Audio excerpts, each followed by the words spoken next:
qui n'a jamais eu de l'échec dans sa relation? Tout le monde se blâme que ma relation ne marche pas, je ne sais pas qu'est-ce que je peux faire. Bienvenue dans cette vidéo où nous allons parler sur comment faire pour avoir une relation saine, une relation véritable. Tu as besoin d'avoir quelqu'un qui t'aime vraiment, tu as besoin de savoir comment je peux faire pour avoir une relation saine, pour vivre une vraie relation. Je ne sais pas qu'est-ce que je peux faire. Bienvenue dans cette vidéo parce qu'elle est faite pour vous. Avant de continuer, je vous prie d'abord d'aller vous abonner. Si c'est ta première fois de voir mes vidéos, va t'abonner. Et si tu es trop sympa, n'oublie pas aussi de liker et de laisser votre commentaire dans la page de commentaires. En premier lieu, je dirais par rapport d'abord à l'amour. Le secret de l'amour, d'abord, c'est la communication. Pose-toi une question. Tu vis dans une relation, mais tu n'as pas le temps même de communiquer avec ton conjoint. Pose-toi une question encore. Si tu ne trouves pas le temps de communiquer avec lui, tu vas communiquer avec qui? Votre relation a besoin de la communication d'abord en premier temps. Une relation sans communication, vraiment, je ne sais pas si ça peut aller jusqu'où. La communication est le premier point d'avoir dans votre relation.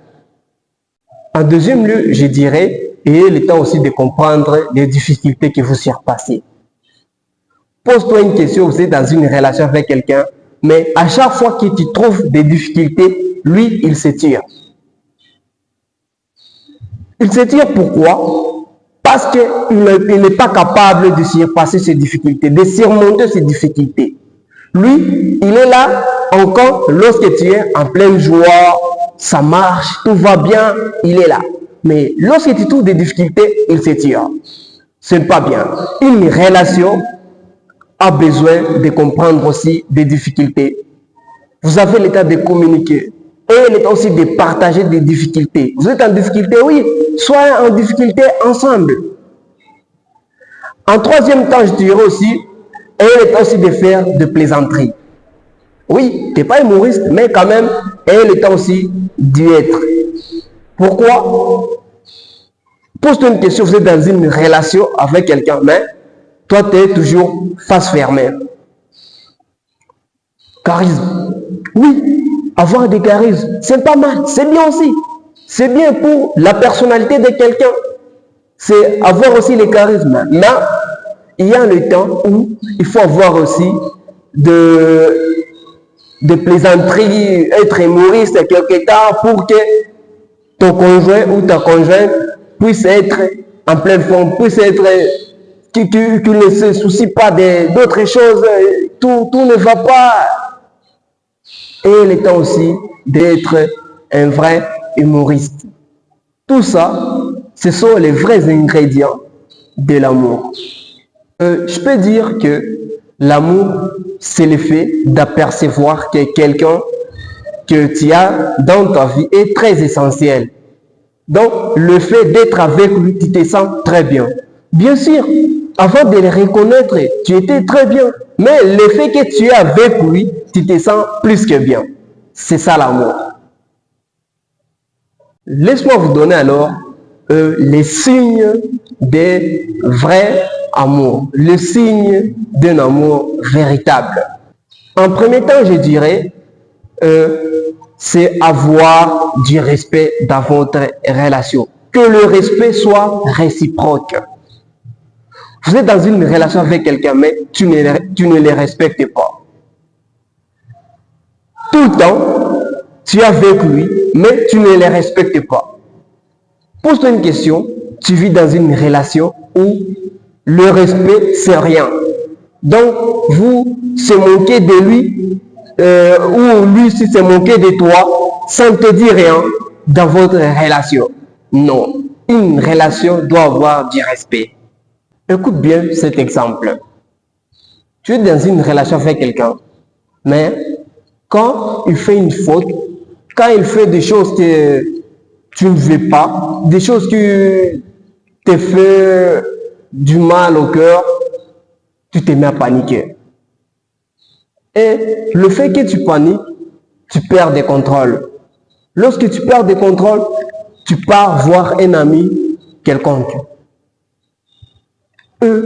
Tu commences à lui raconter de tout et de rien. Bien sûr, avoir un ami, c'est pas mal, c'est bien. Mais là, tu fais déjà une erreur.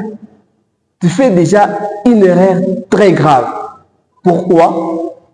Parce que lorsqu'il a fait cette erreur, d'abord, il fallait avoir le temps de méditer.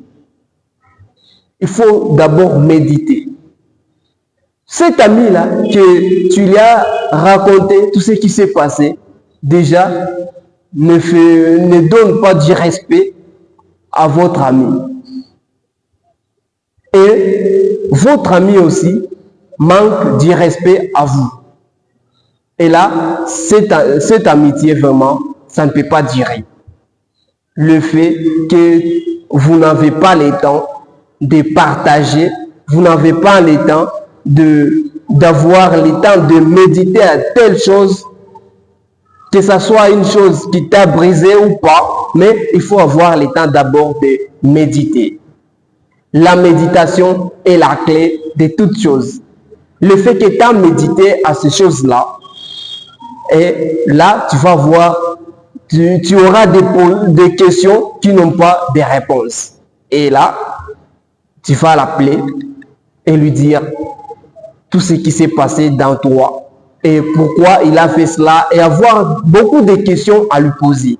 Le fait d'avoir le temps d'aller lui parler tout ce qui se passe dans toi, toutes les difficultés que tu as dans ton cœur, nous pousse déjà à savoir le deuxième signe. Le deuxième signe, c'est quoi? C'est être ouverte dans ta relation. Tu es dans une relation, mais quelqu'un t'a offensé, tu gobes. Tout le temps, tu gobes. Tu n'as pas le temps d'aller partager avec lui, d'aller dire, tu as fait ça, telle erreur, je ne veux plus savoir de ça, je n'aime pas quand tu fais ça et ça et ça et cela. Mais toi, tout le temps, il fait des erreurs, tu gobes. D'autres, et à la fin du mois, tu vas commencer, tel jour il avait fait ça, tel jour il avait fait ça. Combien de temps? Dès le début de l'année jusqu'à la fin, tu comptes toujours? Non, vraiment, avec ça, vraiment cette relation ne va pas durer. Cette relation toujours aura tout près un fin. Et je veux vous partager ça parce que j'ai besoin que votre relation soit une relation plus saine, relation sincère, relation qui va durer des années et des années. Une fois tu es ouverte dans votre relation, il a fait telle chose qui ne te comble pas. Tu as le temps d'aller partager avec lui, d'aller échanger des paroles avec lui en face. Pas sur SMS, pas sur WhatsApp. Oui, bien sûr, c'est pas grave, c'est bien aussi, mais le temps que tu pars lui voir, partager en face, mot par mot, vraiment, ça te donne aussi du respect et lui aussi, tu le respectes. Le temps que tu pars, parler avec lui, partager avec lui, nous donne déjà l'envie d'entrer dans le troisième point. Troisième point, c'est quoi? C'est se sentir écouté. Bien sûr, tu as lui parlé. Est-ce qu'il t'a écouté? Non. Le temps de se sentir écouté dans une relation te donne toujours envie d'y rester. Non, moi je suis ici, je suis bien parce que lorsque je partage avec mon copain, il m'écoute. Lorsqu'il partage avec moi aussi je l'écoute. Les difficultés, tous on les fait ensemble. Le temps de se sentir écouté dans une relation, ça te donne aussi un vrai sens de durer dans une relation. Lorsqu'il a besoin de toi, il t'appelle. Il te dit ce qu'il a à te dire, puis il part. Lorsque tu as besoin de lui voir, non.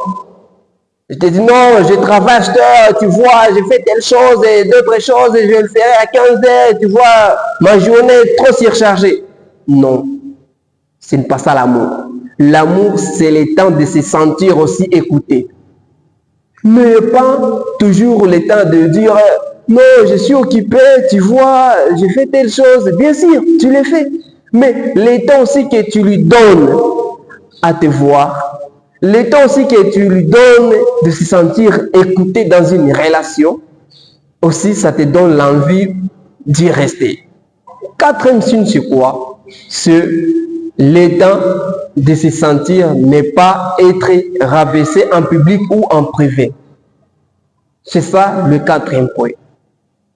Et ça, dans beaucoup de relations, ils ont ce problème-là. Le temps de se sentir ne pas être rabaissé.